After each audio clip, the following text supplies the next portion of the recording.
Tamil Nadu NDA സ്ഥാനാർത്ഥിയായ Shobha Surendran ഒരു വോട്ടർക്ക് 5000 രൂപ കൊടുത്തു എന്നുള്ള രീതിയിലുള്ള ഒരു പ്രചരണം ഇന്ന് രാവിലെ തൊട്ട്, അതായത് വലിയ രീതിയിൽ അത് വിവാദമായിട്ടുണ്ട്, വലിയ ചർച്ചയായിട്ടുണ്ട്.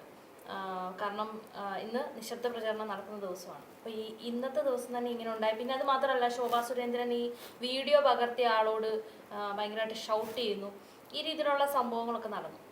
അപ്പോൾ ഇതിനിപ്പം ശോഭാ സുരേന്ദ്രന് എന്തെങ്കിലും ചാൻസ് ഉണ്ടായിരുന്നെങ്കിൽ, മീൻസ് 10 വോട്ടെങ്കിലും കിട്ടുമായിരുന്നെങ്കിൽ ആ വോട്ടിനെ ഇത് ബാധിക്കൂലേ? സത്യത്തിൽ എന്തുകൊണ്ട് BJP നമ്മുടെ സംസ്ഥാനത്ത് വിജയിക്കാൻ പാടില്ല എന്നുള്ളതിൻ്റെ ഒരു ഉദാഹരണമായി നമുക്ക് ഈ സംഭവത്തെ കാണാം. അതായത് നമ്മൾ ഒരുപക്ഷെ വിദ്യ ശ്രദ്ധിച്ചിട്ടുണ്ടാവും, നമ്മുടെ കേരളത്തിൽ ചില സ്ഥാനാർത്ഥികളുടെ പ്രചരണങ്ങൾ ഒരുപക്ഷെ ശ്രദ്ധിച്ചിട്ടുണ്ടാവും. ധാരാളമായി പണം മുടക്കിക്കൊണ്ടാണ് ശരിക്കും BJP ഓരോ മണ്ഡലത്തെയും അവർ കൃത്യമായി നേരിട്ടുകൊണ്ടിരിക്കുന്നത്. ധാരാളമായി പണം മുടങ്ങുന്നുണ്ട്. അവർക്ക് ഉദ്ദേശമുള്ള അവർ A ക്ലാസ് മണ്ഡലം, B ക്ലാസ് മണ്ഡലം എന്ന് പറയുന്ന പോലെ ക്ലാസ് തിരിച്ചിട്ടാണ് അവർ മണ്ഡലങ്ങളെ കാണുന്നത്. അപ്പോൾ ബാക്കിയുള്ളവർക്കൊന്നും അങ്ങനെ A ക്ലാസ് മണ്ഡലം, B ക്ലാസ് മണ്ഡലം എന്ന് പറയുന്ന സാധനമൊന്നുമില്ല. അവരാണ് ക്ലാസ് തിരിക്കുന്നത്.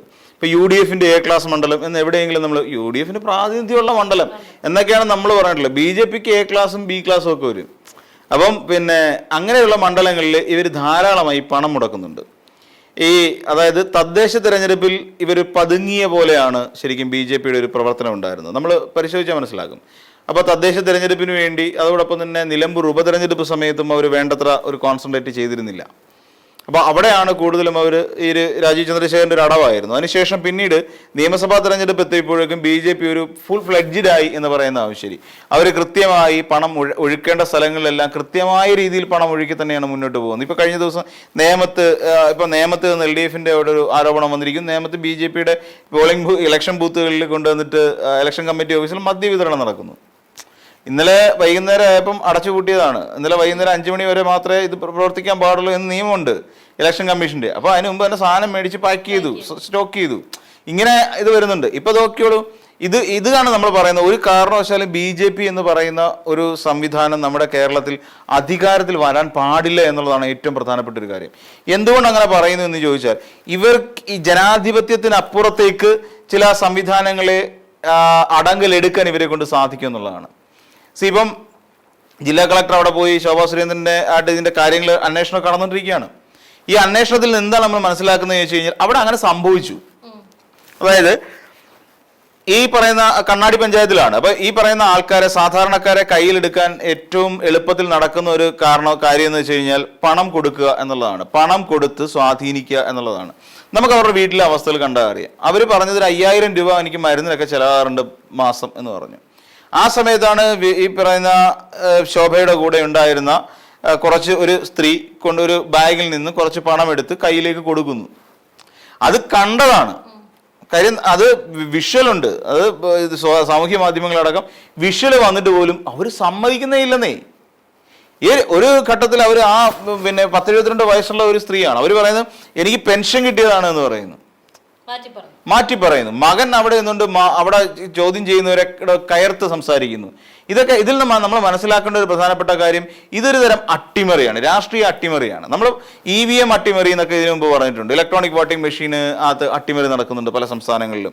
ഇതിന്റെ തെളിവ് എന്നൊക്കെ പറഞ്ഞിട്ട് നമ്മുടെ രാഹുൽ ഗാന്ധി വന്ന് കുറെ വീഡിയോ കാണിച്ചിട്ട് പോവുകയും ചെയ്തു. പിന്നെ വോട്ട് പേര് ചേർക്കുന്നതുമായി ബന്ധപ്പെട്ടുകൊണ്ട്, വോട്ടേഴ്സ് ലിസ്റ്റിൽ പേര് ആഡ് ചെയ്യുന്നതുമായിട്ട് ബന്ധപ്പെട്ടുകൊണ്ട് വലിയ അഴിമതി നമ്മുടെ സംസ്ഥാനത്ത് നടക്കുന്നുണ്ട്. നമുക്ക് വളരെ വ്യക്തമായിട്ട് അറിയാം. നമ്മുടെ സുരേഷ് ഗോപി കഴിഞ്ഞ തൃശ്ശൂര് ലോക്സഭാ തെരഞ്ഞെടുപ്പിൽ മത്സരിക്കുന്ന സമയത്ത് ഇവിടെ എന്താണ് നടത്തിയത്? ഒരു ഫ്ലാറ്റ് കേന്ദ്രീകരിച്ച് 50ഓളം വരുന്ന വോട്ടുകൾ അഡീഷണൽ ആയിട്ട് ചേർക്കുന്നുണ്ട്. അങ്ങനെ 10-20,000-ഓളം വോട്ടുകൾ ഈ പറയുന്ന സുരേഷ് ഗോപി ആവശ്യമില്ലാതെ ചേർത്തു. നമ്മൾ മനസ്സിലാക്കണം, ഇതൊക്കെ എന്തുകൊണ്ട് സംഭവിച്ചാണ് നമ്മുടെ സംസ്ഥാനത്ത് ഇങ്ങനെ വോട്ട് ചേർക്കുന്ന ഒരു സ്ഥിതിവിശേഷത്തിലേക്ക് പോകുന്നു. രാഹുൽ ഗാന്ധിക്ക് ബോധമില്ലാത്ത ഒരാളായതുകൊണ്ട് അത് പറഞ്ഞ് അവസാനിപ്പിച്ച് പുള്ളിയുടെ വഴിക്ക് പോയി. പിന്നെ ഇവിടെ പട്ടായാലും അങ്ങോട്ട് ടൂറിന് പോയി. അതേസമയം ഇതിനെ ഫോളോ അപ്പ് ചെയ്തില്ല. ഈ സംഭവത്തെ ഫോളോ അപ്പ് ചെയ്തില്ല എന്ന് മാത്രമല്ല, ഇത് ഫോളോ അപ്പ് ചെയ്യാനുള്ള ചങ്കുറപ്പ് രാഹുൽ ഗാന്ധിക്ക് ഇല്ലാതെ പോയി. അതാണ് രാഹുൽ ഗാന്ധിയുടെ പ്രശ്നം. രാഹുൽ ഗാന്ധി ഒരിക്കലും ഒരു പഞ്ചായത്ത് മെമ്പറായിട്ടിരിക്കാനുള്ള യോഗ്യത പോലും ഇല്ലാത്തൊരു നേതാവാണ്. ഉള്ള കാര്യം അതാണ്. രാഹുൽ ഗാന്ധി വലിയ നേതാവും കോൺഗ്രസ്സുകാർക്ക് കൺകണ്ട ദൈവവും പുറത്ത് വയനാടൊക്കെ എഴുതിക്കൊണ്ട് വരുമായിരിക്കും. പക്ഷേ ഈ പറയുന്ന രാഹുൽ ഗാന്ധിക്ക് ഒരു പഞ്ചായത്ത് മെമ്പർ ആയിരിക്കാനുള്ള യോഗ്യത പോലും ഇല്ല നിലവിൽ. ഈ രാഹുൽ ഗാന്ധി പിന്നെ എന്നാൽ ഇത് ഫോളോ അപ്പ് ചെയ്യുകയും ഇത് കൃത്യമായി സുപ്രീം കോടതി അടക്കമുള്ള സ്ഥലങ്ങളിലേക്ക് കേസിന് കൊണ്ടുപോയി ഇതിനകത്തിലെ ഒരു കല്ലും നെല്ലും തിരിക്കുക നമ്മൾ പറയും. അങ്ങനെ തിരിക്കാൻ വേണ്ട ഒരു നിയമ പോരാട്ടം നടത്താൻ എന്തുകൊണ്ടാണ് രാഹുൽ ഗാന്ധി കഴിയാതെ പോയത്? അത് രാഹുൽ ഗാന്ധിയുടെ പരാജയമാണെന്നേ. ഒരു പ്രതിപക്ഷ നേതാവ് എന്നുള്ള നിലയിൽ നിന്നുകൊണ്ട് അട്ടർ ഫ്ലോപ്പാണ്, വേസ്റ്റ് ആണ് രാഹുൽ ഗാന്ധി. അല്ലായിരുന്നുണ്ടെങ്കിൽ ഇത് വീണ്ടും ആവർത്തിക്കാത്ത തരത്തിലേക്ക് കാര്യങ്ങൾ കൊണ്ടെത്തിച്ചേനെ. EVM അട്ടിമറി നടന്നു എന്ന് പറഞ്ഞു, എത്ര പേര് ചോദ്യം ചെയ്തു ഇതിനെതിരെ? ഈ മഹാരാഷ്ട്രയിൽ തെരഞ്ഞെടുപ്പിൽ പരാജയപ്പെട്ടപ്പോൾ അവിടെ പിന്നെ വോട്ടിംഗ് മെഷീനകത്ത് ക്രമക്കേട് നടത്തിയിട്ടുണ്ട് എന്ന് രമേശ് ചെന്നിത്തല പറഞ്ഞതല്ലാതെ വേറെ എന്തെങ്കിലും ഒരു നീക്കം മഹാരാഷ്ട്രയിൽ നടത്തിയിട്ടുണ്ടോ? ഇല്ല. ബീഹാറിൽ ഉണ്ടായി കഴിയുമ്പോൾ ബീഹാറിൽ വോട്ടിംഗ് മെഷീനിൽ ക്രമക്കേട് പറയുന്നു.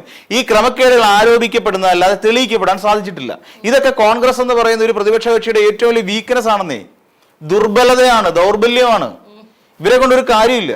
എന്നിട്ട് ഇവിടെ ഇപ്പൊ സംഭവിച്ചു ഇത് ഇവിടുത്തെ കോൺഗ്രസിനെ തകർത്തുകൊണ്ട്, അതായത് കോൺഗ്രസ് പാർട്ടി എന്ന് പറയുന്ന ഒരു പാർട്ടി ദേശീയ തലത്തിൽ ഇല്ലാതാകുക എന്നുള്ളത് പിന്നെ BJPയുടെ ഒരു വലിയ സ്ഥാപിത ലക്ഷ്യമാണ്. കാരണം അതിലൂടെ മാത്രമേ ഇവർക്ക് എമർജ് ചെയ്യാൻ പറ്റുള്ളൂ. അവർ വിജയിക്കുന്നുണ്ട്. കാര്യം എന്ന് വെച്ചാൽ കോൺഗ്രസ്സുകാരെ പിടിച്ചോണ്ടിരിക്കുക, പലയിടങ്ങളിലും കോൺഗ്രസ്സുകാരെ ഗ്രാബ് ചെയ്ത് കൂടെ നിർത്തുക. പല സംസ്ഥാനങ്ങളും നമ്മൾ പരിശോധിച്ച് നോക്കിക്കോളൂ. ഈ രേവന്ത് റെഡ്ഡി തന്നെ ABP എന്ന് പോയ ഒരാളാണ്.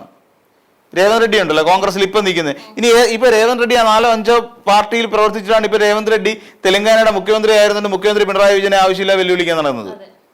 പുള്ളി ABP-കാരനായിരുന്നു, TDP-കാരനായിരുന്നു, എന്നിട്ട് ഏറ്റവും അവസാനം കോൺഗ്രസിലേക്ക് എത്തുന്നത്. ഇയാൾ ഇനി നാളെ ഒരു സമയത്ത് BJP-യിലേക്ക് പോകില്ല നമുക്ക് ആർക്കും ഉറപ്പ് പറയാൻ പറ്റില്ല. കാര്യം പുള്ളിയുടെ ബേസ് കിടക്കുന്ന ABP-യിലാണ്. അപ്പൊ പുള്ളിക്ക് പോയേ പറ്റൂ, ഘർ വാപ്പസി എന്ന് പറയുന്നതിന്. അപ്പൊ വേണമെങ്കിൽ പുള്ളിക്ക് അതിലേക്ക് തിരിച്ചു പോവാം. അപ്പൊ അതുകൊണ്ട് രേവന്ത് റെഡ്ഡി എന്നൊക്കെ പറഞ്ഞാൽ ആ വേസ്റ്റ് ആണ്, അത് നമ്മൾ പറഞ്ഞിട്ട് കാര്യമില്ല. അപ്പൊ ഈ രേവന്ത് റെഡ്ഡിയെ പോലുള്ള നേതാക്കന്മാരുള്ള ഒരു കോൺഗ്രസ് പാർട്ടിയെ സംബന്ധിച്ചിടത്തോളം നാളെ ഒരു ഘട്ടം വരുമ്പോൾ വലിയൊരു കൊഴിഞ്ഞുപോക്കുണ്ടോ എന്നുള്ള കാര്യം തീർച്ചയാണ്. ഇപ്പൊ ഈ ശോഭാ സുരേന്ദ്രൻ എന്ന് പറയുന്ന നേതാവ് എവിടെയെങ്കിലും മാന്യമായി ഒരു തെരഞ്ഞെടുപ്പിൽ മത്സരിച്ചിട്ടുണ്ടോ? ഇതുവരെയുള്ള ആലപ്പുഴ നിന്നിട്ട് കേസും കൂട്ടം ഉണ്ടാക്കിയില്ലേ? KC വേണുഗോപാലിനെതിരെ എന്തൊക്കെയാ പറഞ്ഞത്? കരിമണൽ കർത്തയുടെ അടുത്ത ആളാണ്, വലങ്കയാണ്. ഗോകുലം ഗോപാലിനെ എന്തൊക്കെ വിളിച്ചു പറഞ്ഞു? ഗോകുലം ഗോപാലിന്റെ ചാനലും ഗോകുലം ഗോപാലിനും എല്ലാവരും ചേർന്നുകൊണ്ട് ഇവിടെ കള്ളക്കടത്തിനും അതോടൊപ്പം തന്നെ തീവ്രവാദത്തിന് ഫണ്ട് മുടക്കിക്കൊണ്ടിരിക്കുകയാണെന്ന് പറഞ്ഞു. ഇങ്ങനെ വിവരക്കേട് വിളിച്ചു പറയുന്ന ഒരു നേതാവിനെ ഇതിവരാണ് കൺകണ്ട ദൈവമാണ് എന്ന് പറഞ്ഞുകൊണ്ട് നടക്കുന്ന BJP-യിലെ കുറെ പൊട്ടന്മാരുണ്ട്, അവരെ പറഞ്ഞാൽ മതി.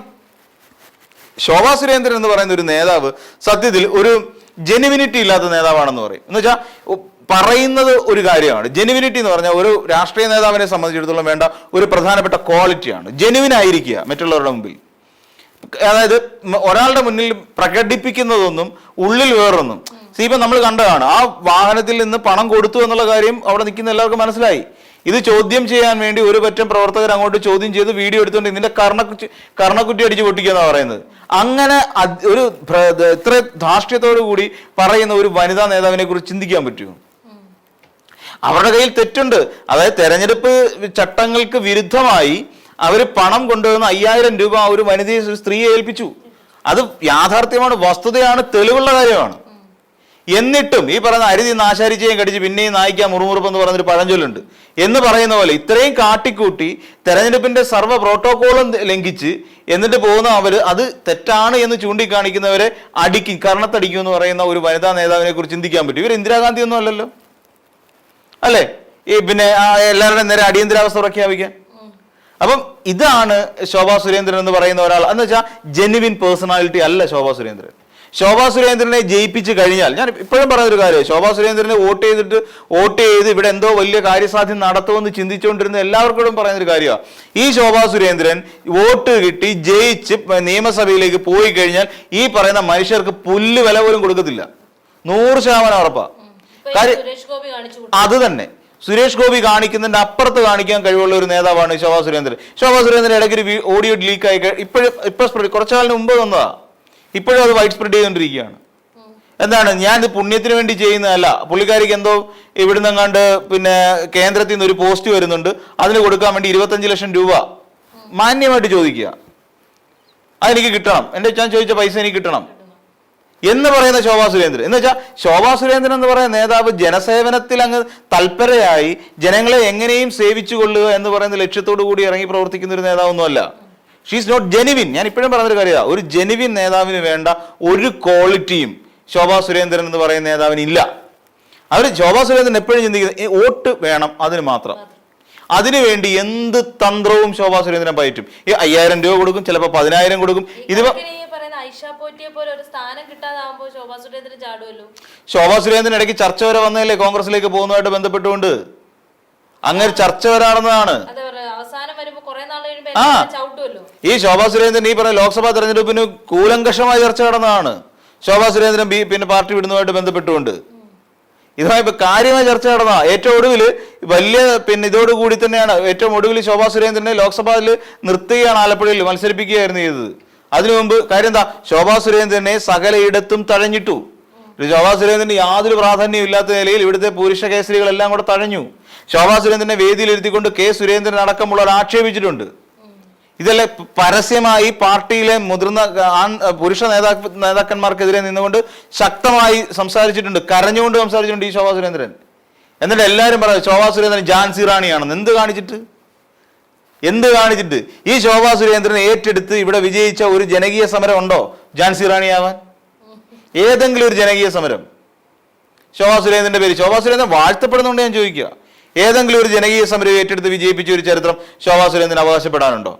സ്വന്തം പാർട്ടിയിൽ BJP എന്ന് പറയുന്ന പാർട്ടിയിൽ ഒരു സ്വന്തമായി ഒരു ഇരിപ്പിടം ഇതുവരെ കണ്ടെത്താൻ ശോഭാ സുരേന്ദ്രന് കഴിഞ്ഞിട്ടുണ്ടോ? സ്വന്തം പാർട്ടി നേതാക്കന്മാർ ഇത്രകാലം തിരസ്കരിക്കപ്പെടുകയും വഴിനീളെ കരഞ്ഞുകൊണ്ട് നടക്കുകയും ചെയ്ത ഒരു നേതാവ് എങ്ങനെയാണ് ശക്തയായ വനിതാ നേതാവാകുന്നത്? ഇമ്മാതിരി കാണിച്ചു കൂട്ടലുകൾ കൊണ്ടാണ്. ഇന്ന് പാലക്കാട് കാണിച്ച പോലെ കാശ് കൊടുക്കുക, വോട്ട് പിടിക്കുക, എന്നിട്ട് ഒന്നും പറ്റാത്തടത്ത് പല തന്ത്രങ്ങളും പയറ്റുക. അതുകൊണ്ടാണ് ഞാൻ പറയുന്നത് ശോഭാ സുരേന്ദ്രൻ എന്ന് പറയുന്ന ഒരു നേതാവ് ഒരിക്കലും ജെനുവിനായിട്ടുള്ള ഒരു നേതാവേ അല്ല. ജെനുവിനിറ്റി എന്ന് പറയുന്ന ഒരു കാര്യം ഈ പറയുന്ന ശോഭാ സുരേന്ദ്രനേയില്ല. ഒരു അടിമുടി കാപട്യത്തോടു കൂടിയുള്ള പ്രവർത്തനമാണെന്ന് നമുക്കിതെല്ലാം കാണുമ്പോൾ തന്നെ നമുക്ക് ഊഹിക്കാവുന്ന കാര്യം മാത്രമേ ഉള്ളൂ.